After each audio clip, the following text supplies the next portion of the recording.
Namaste, Satnam, and flow to you all. Uh, let's go ahead and get started.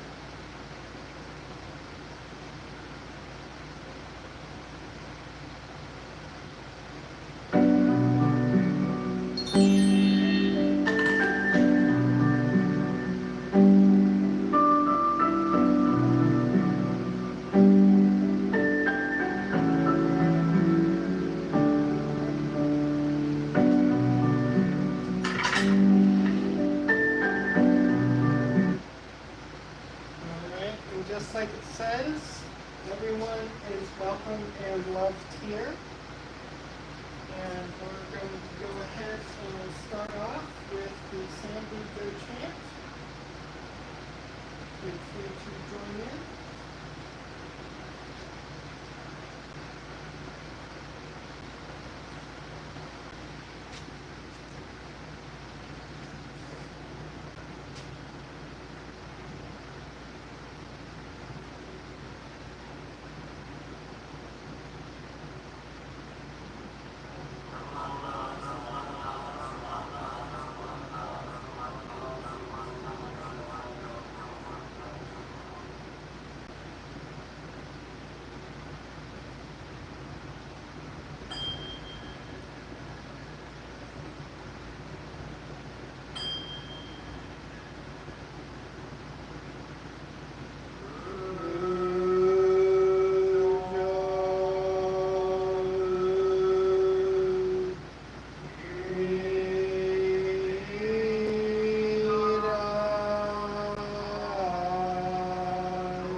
we will welcome the Buddhas. We respectfully welcome Amida Buddha to our temple as we scatter flowers of joy. We respectfully welcome the Buddhas of all times and places to our temple as we scatter flowers of joy.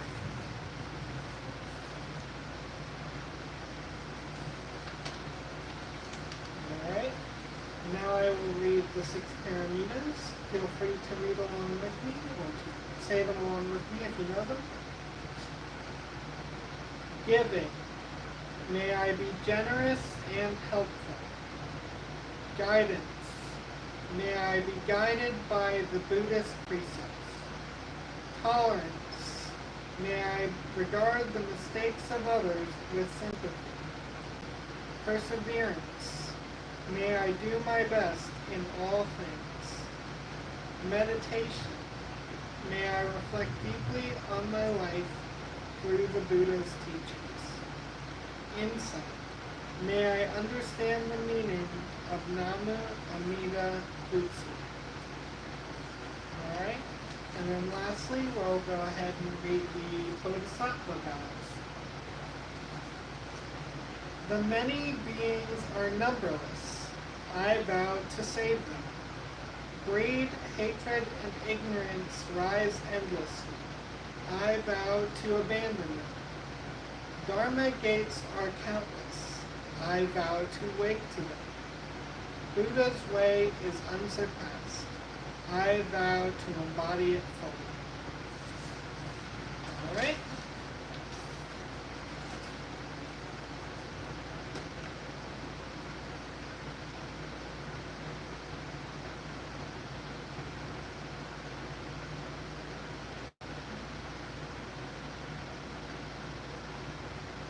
Thank everybody for coming. This means a lot to me, and I'm doing what I'm very passionate about, which is helping people and helping people be guided back to their own personal truth and finding joy and happiness in the life and now.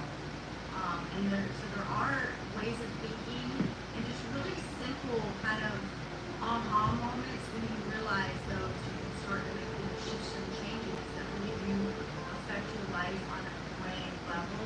And so being aware of those really can give you a real good shot at having some happiness and really finding your soul's path and purpose here in this lifetime. And that's my passion and my joy is to help people reach that.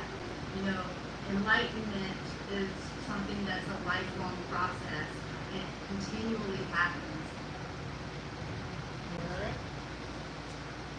So for today, we'll be talking about the cause of suffering, craving, and attachment. So welcome again, beloveds. Our journey continues this week as we step deeper into the heart of the Buddha's teachings. We are exploring the Four Noble Truths, and today we turn to the second truth, the cause of suffering. The Buddha taught that our suffering arises not from the world itself, but from our craving, from our grasping, our clinging, and our attachments. We want what we don't have. We want pleasure to last forever. We want pain to disappear. But life doesn't always flow the way we want it to. And in that gap, suffering is born.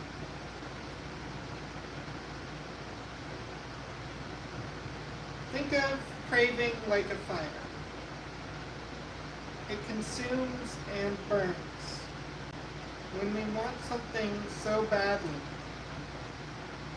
a person, a result, a feeling, we lose our peace.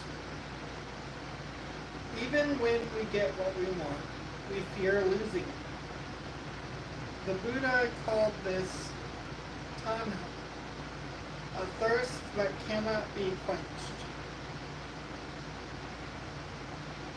So now I will ask you something for you to reflect on.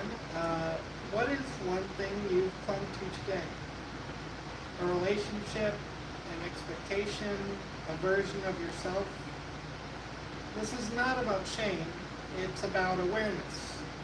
When we can see our craving clearly, we create space to loosen its grip.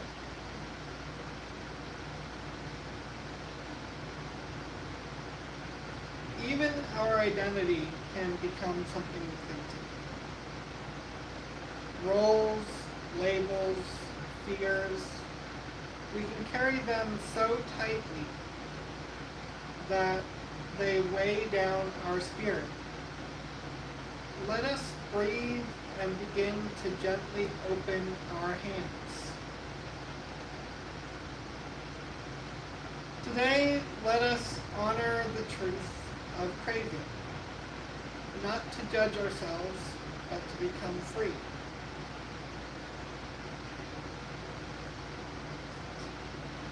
May we begin to soften our grip and remember, nothing we seek outside of us can ever replace the peace already blooming within.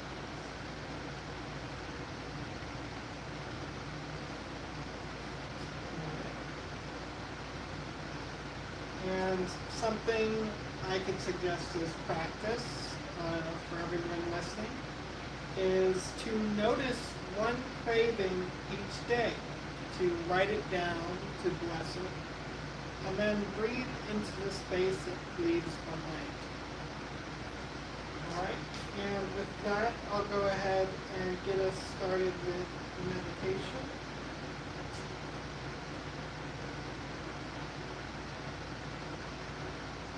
We'll start with a chant to connect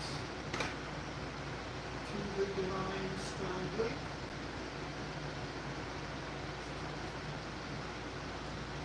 You can go ahead and join in. Namaste. So I want to share something with you that can help you during meditations, breath work, mindfulness, just to still your mind, quiet yourself, and allow more access to hear your higher self. Yogena Tutasha Bodhenuvatra Travashadi Kena Yopapuradhyam Rabadam Bodhidam Patanjaliyam.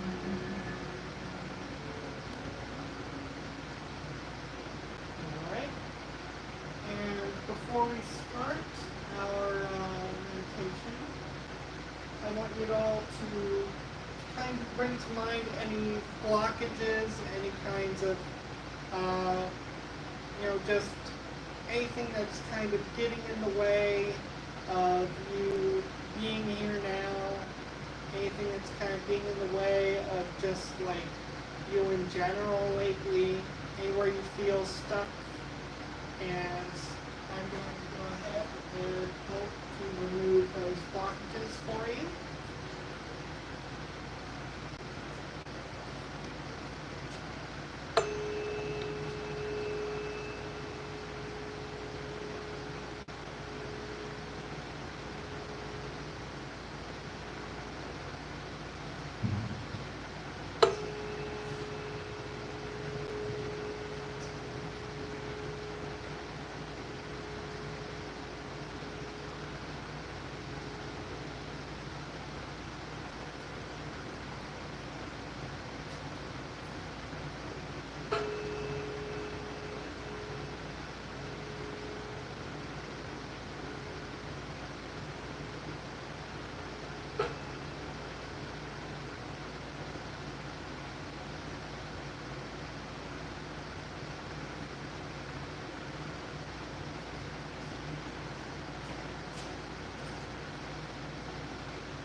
we'll get started on our meditation. For those who are new here, we practice something that is called the infinity breath, which is we start out by breathing out all the stale air, all the stale energy that we've been carrying around with us. And that forms the bottom loop of this sort of egg-like cycle. So like this. So infinity. So we first breathe out all that stale energy, and then we hold in our center for just a bit, however long feels appropriate to you, and then we breathe in that cosmic creator light that is all around us, and we hold once more in our center, and then we breathe out again, and we just sort of visualize that energy circulating, and we repeat, holding our center, and so on. Alright, so for now, I would like you to, for this meditation, with each exhale, just imagine yourself letting go of things that are holding you down. You know, in addition to the energy moving up through your body, just let yourself let go with each exhale. So now, just close your eyes or let them fall mostly shut and just feel the earth beneath your feet. Feel your connection to it. And as you do, as you breathe in and out, just feel that energy moving up through you, slowly moving up through your legs, up, slowly through your root chakra, moving up and up, and make its way through your sacral chakra, and then through your solar plexus, moving up, making its way to your heart chakra, and then on to your throat chakra, finally making its way to your third eye, and then out through your crown, just moving through you, and just feel that energy.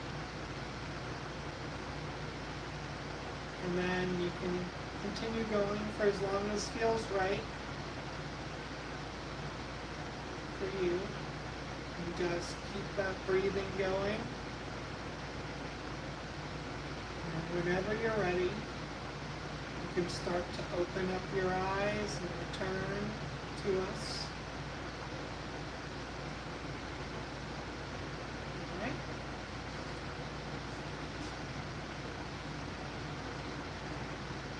Now, for this week, we actually have an affirmation that you might repeat to yourself. I release what no longer serves me. I am free.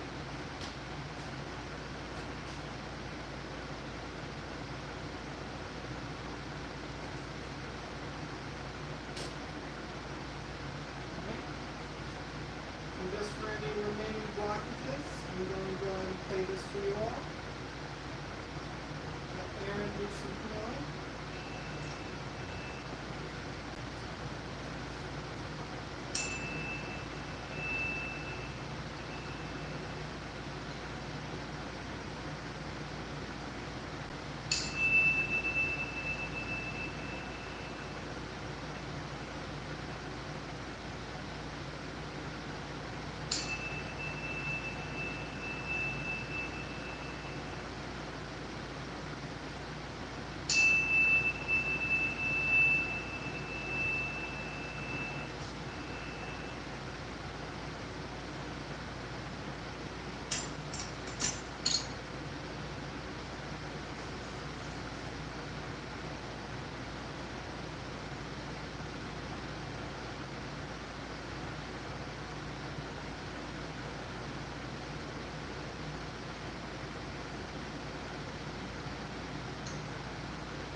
This week's Reiki healing of the mind is open-mindedness.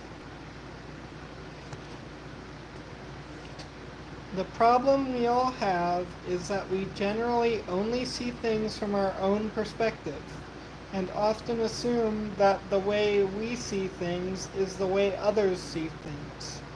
This is often at the root cause of problems with other people, which in turn can lead to the development of negative emotions. So we need to become more open-minded. I'll let you go ahead and read that.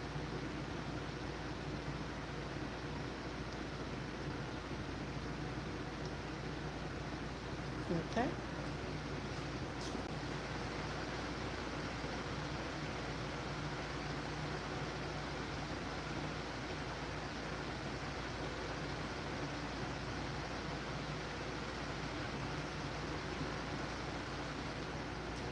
Alright, I just want to thank you all for joining. Namaste. I'm going to go ahead and play one more video showing you guys what all we have to offer here at the Lotus Temple. Just in case you ever want to stop by.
Okay.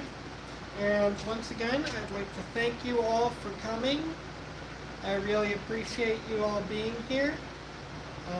And I wish you all well for the week to come.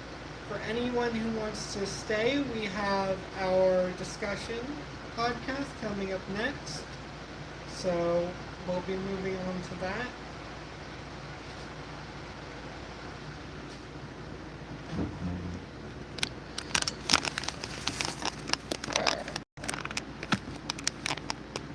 Miguel?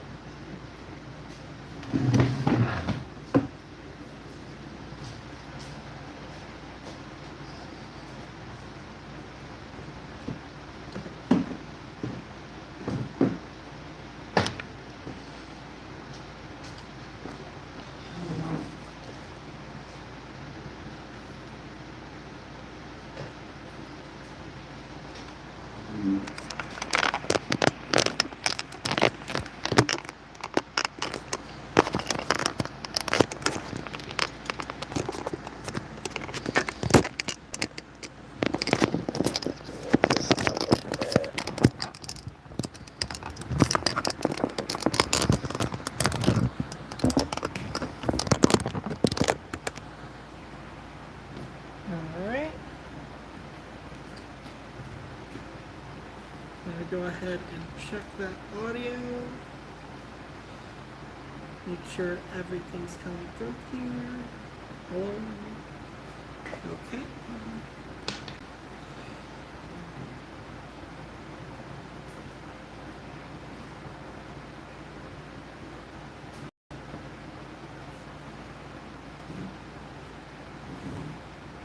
Okay, so namaste to all of you who are staying for the discussion podcast. So, Miguel, I'll go ahead and hand it over to you. How do you feel about the message today, or how it resonated with you? Well, obviously everybody suffers, and because we all have some expectation of whatever it is that we desire you know, and it's like the old saying, we don't always get what we want, you know, and sometimes, you know, when we don't get what we want, we just kind of get upset about it, you know, and it's just kind of the reality of life, you know, and so, you know, sometimes you just have to just be like, well, okay, you know, I just have to either be patient, wait to get what I want, or just, you know, it's all, you know, a state of mind, you know, and so, you know, sometimes, you know, if you can stick it out, you know, and you know, if it's something that we truly desire and just find good coping mechanisms or whatever. I mean, you know, it's just because we all go through something bad in our life. You know, it would be absurd for somebody to tell themselves, "Well, I'm happy all the time," because nobody's happy all the time. You know, and so it's and even some suffering is even very fundamental in some belief systems. You know, as a Christian, you know, suffering is a very fundamental part. You know, and so and through that suffering, you know, as you know, as a Christian, you know, it's like you turn that suffering into beauty, you know, by just trying to make the world a better place, you know, and so, but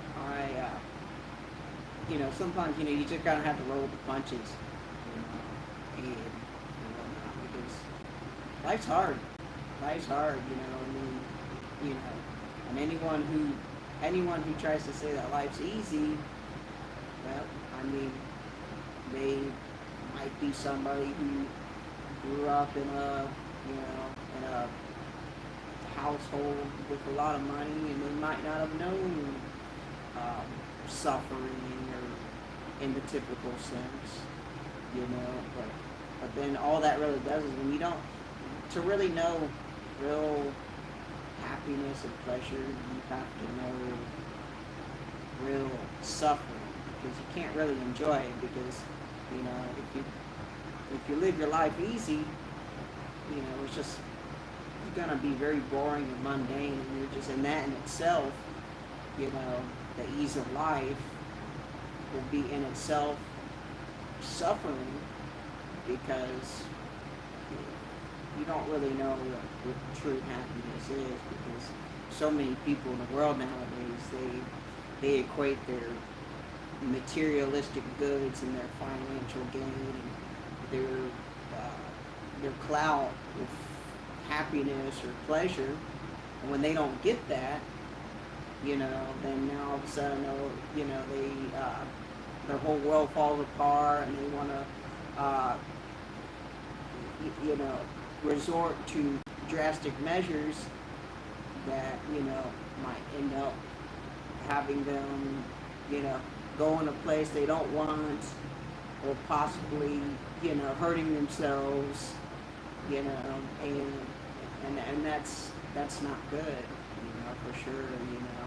I mean, like the Buddha was saying when he was sitting under the tree, you know, life is suffering, you know. I mean, but it took him sitting under that tree to realize, you know, man, this noble life, this pampered life that I had is, you know, just not good for me. It's just not, you know, it's just, it's miserable, because, you know, he's relying on that wealth and that materialistic gain for his happiness. So Yeah, and like he was not given the opportunity to witness suffering until like he made his stand and finally was allowed to leave the palace. So like I feel like something that, you know, in Buddha saying that suffering, of all people, like Buddha saying that suffering is it comes from just these expectations and these these different ways of thinking about things, that like thinking about your situation. I feel like the thing is comparing where you are now, having expectations for how things should go, this sort of thing. It's something that is present whether you are wealthy or you are poor, but it's present in a different way. Like it's something that is like, even if you're rich, you may have certain expectations of the way that things should be, and then when things don't go that way, you feel dissatisfied, you feel frustrated, you suffer as well. I don't feel that there's anyone who doesn't go through any degree of suffering. And that suffering increases, especially when you recognize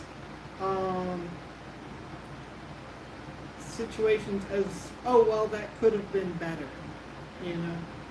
Like, even something that went well, even something that went incredibly well. Like, it's easy to be like, oh, well, that went well, but it wasn't perfect. It wasn't the best it could be. I've seen better. I've had better. Like, you don't experience the moment for what it is. And that cause for suffering is the yearning for something more than what is right in front of you. Like, everything that is right in front of you can be taken as is, as an experience. It doesn't have to be something more than it is. You don't have to be disappointed that it's not something better, right?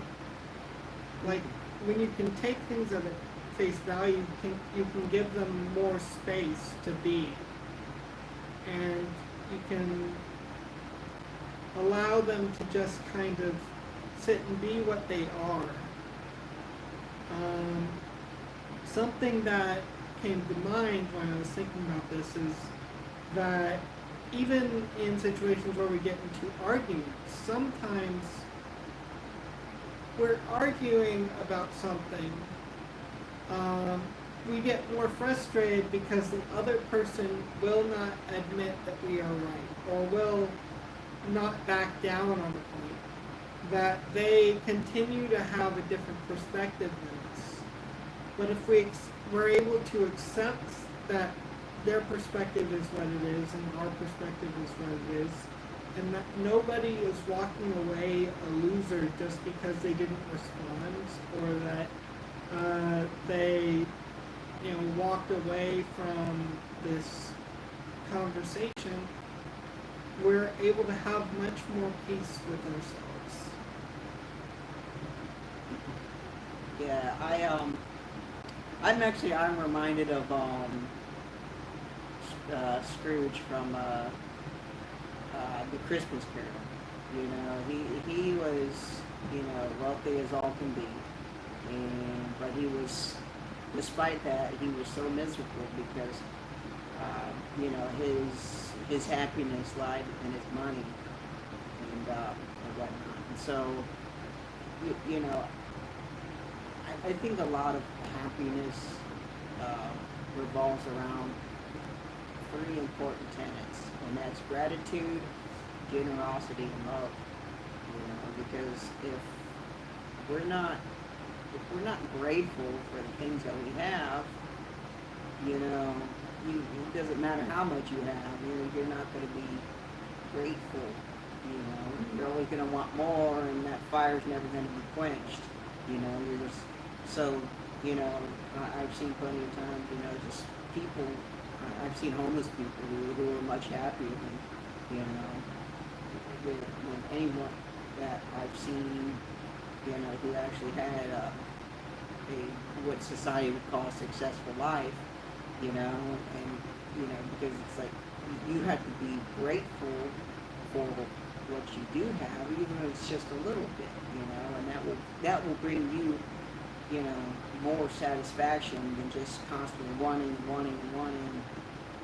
and then you never, you know, it's never enough, you know, and whenever you do have any kind of abundance, then it's always good to be generous, because now, at that point, you know,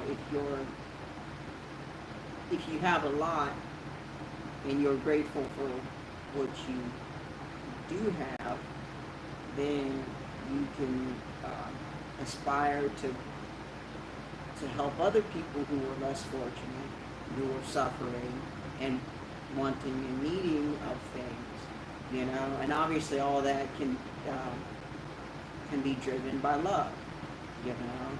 And so, you know, because the root of it all is, you know, if you can't love yourself and you can't love others, at the end of the day, you can't really truly be happy, you know, because if you don't love yourself, first and foremost, then you're hating yourself, you're kicking yourself down, you know, oh, woe is me, I don't like my circumstances, I have a horrible life, you know. But if you don't love yourself, you're always going to be complaining about something, you know. And obviously, if you don't love yourself, you can't love other people, you know. And so, and then that radiates. And so now, your love, you know, spreads out, and now other people are feeling that same joy and happiness and love, and then it spreads, because, you know, and at the end of the day, you know, a good mood's contagious, but a bad mood's also contagious, you know. Right. So if you know, if you're just propagating this bad mood, being grumpy, you know, just hating everybody and being really ungrateful, then every time you complain, you're just going to cause somebody else to have a bad day, and now they're going to get grumpy. But versus if, say, you know, if you're kind to somebody, you know, then that's going to be contagious also. Now, you know, you've done something kind to somebody, and, you know, helps alleviate someone's suffering just simply by just, you know, smiling at them, you know, saying hi to them, you know, just giving them $1 or, you know, a drink or a snack or just whatever, you know. Right. And so that really goes a long way, you know. Yeah, I definitely want to give you a cheer for that. But yeah, like, you know, I definitely do feel that. And also, just like even going back to the Scrooge example, you know, he definitely wasn't satisfied with what he had. You could tell, like, you know, people weren't working to his satisfaction. You know, he saw people in a very spiteful light because of just like his own expectations of the way that things should be. He wasn't really able to access much of that empathy for others until, like, you know, he was shown that, you know, not everybody is like him, and that even speaks to like the open-mindedness, you know, thing for this week.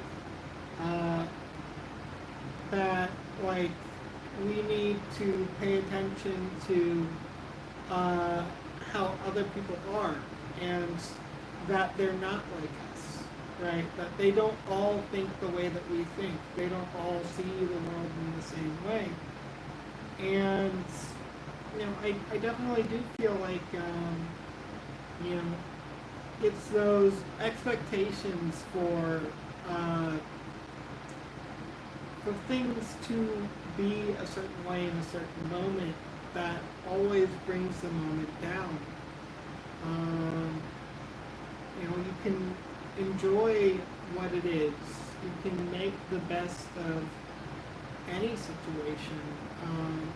No, that's not to say that you can't be sad. That's not to say that you can't be frustrated, that you can't have negative emotions. Negative emotions are natural. It's okay to feel your feelings. But you don't need to compare. You don't need to relate all situations to other situations. Even if it's the same thing, if something happened before and it was better, you don't need to constantly hold it to that kind of standard. Because, if you're constantly, like, chasing a certain high, if you're constantly chasing a certain standard, a certain quality of life, you're never going to sit in the present and experience that quality of life. You're never going to experience your achievements if you're always chasing something higher. You have to kind of sit with and be in that moment with, your accomplishments, with your achievements, even with your sadness and with your suffering and with your pain. And yeah, I think that about covers what I have to say. For you, Miguel, is there anything that you've integrated this week? Anything that you've been going through? Anything you want to talk about? Yeah, I mean, well, I think expectations, have a lot to do with our suffering too. Like we all, it's in human nature. We all want to strive to be our best, and then when life kicks us down, and whatever we had planned doesn't go the way we planned, which 99% of the time doesn't, then we kick ourselves and say, oh well, I should have did this, I should have did that, my expectations didn't go as planned, and and that can cause a lot of frustration and suffering too, and because but a lot of times, we have to take solace and comfort in the past, because when we keep ruminating on what we did, we'll just keep regretting it. So we just have to forgive ourselves. Okay, well, I did this, it might not have been the best decision, or I wish I had done this, or I wish I had, had the better opportunity. Some people do, some people don't. But if we keep telling ourselves, well, shoulda, woulda, coulda, then that's not going to really bring us any true comfort and any real satisfaction. Right. Like I've definitely heard that even with venting, I've heard isn't actually very helpful. It doesn't release stress. It just almost aggravates just that part of us that's still feeling that thing. Right?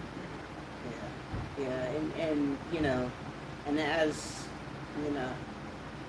for being in the present, we just have to take one day at a time, and enjoy the now, just kind of be present, because because if you be grateful for what you have in the present. Yeah. Okay, everyone's gone through something bad in their past, and so, but if we keep kicking ourselves over that, we'll never enjoy the present, and we'll just keep constantly be in this cycle of frustration and suffering, because we just can't enjoy the now because we're so stuck on the past. Or vice versa, we're so worried, and fearful of the future. Oh, what if this happens? What if I don't do this? Oh, whatever. And so sometimes, we have to have that hope that something better is going to happen in the future. You know, Right. it's like the pessimistic response of expect the worst and hope for the best. Yeah, but we can't like attach ourselves to that hope. You know, it's that attachment, like the Buddha said, that brings us suffering. That we need it to be that way, right? Like we can have hope for things, but it's important to not make that be our everything. That it needs to be this way. You know, what we need, what's better is to be able to accept what is and to appreciate it for what it is in the moment. Even as we hope for things to improve, we hope for growth, we hope for a better future. You know, even as we manifest and we build that future for ourselves, we need to appreciate the now for what it is. Like, not keep trying to make the current moment something it's not. You know, or keep trying to keep comparing it to something that's not. And feeling bad about it, or feeling like, it needs to be better than this. You know? Right.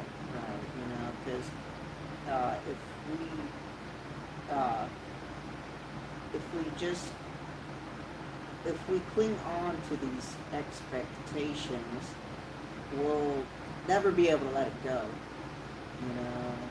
And I mean, it's even pretty much in every belief system. There's this sort of cycle of, okay, well, I've done something in the past. I need to turn away from those bad habits, enjoy the now, and be happy with the now, and expect and hope for a better future by bettering ourselves in the now and turning away from whatever mistakes we did in the past. Yeah. So, Like, we can't continually hold something against ourselves either. Everybody has made mistakes. There is not a person who has not made a mistake in their life, who has not acted in a way that was not true to who they are, even. And just because that's happened before, it doesn't mean that you can't move forward anymore. It doesn't mean that you have to be stuck in that moment. It doesn't mean that things can't get better. It's important to have that kind of hope for things to improve, right? But we need to experience and appreciate each moment as it happens. right. But yeah, as for me, like for this week, I feel like I've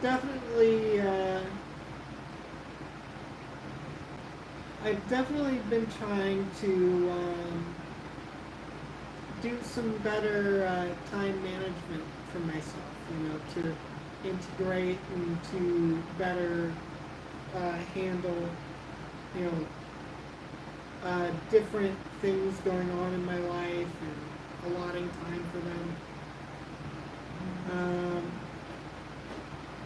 But yeah. So, is there anything else you'd like to add, Miguel? No, I think that was a pretty Well, good discussion. Yeah. You're not in the middle of a ceremony. We're in the middle of the discussion after service. That's all. All right, so So I think that's a pretty good conclusion right there. yeah. So with that, namaste, satnam. I appreciate all of you coming, and wish you all a great week. Cool. All right. I could use it now.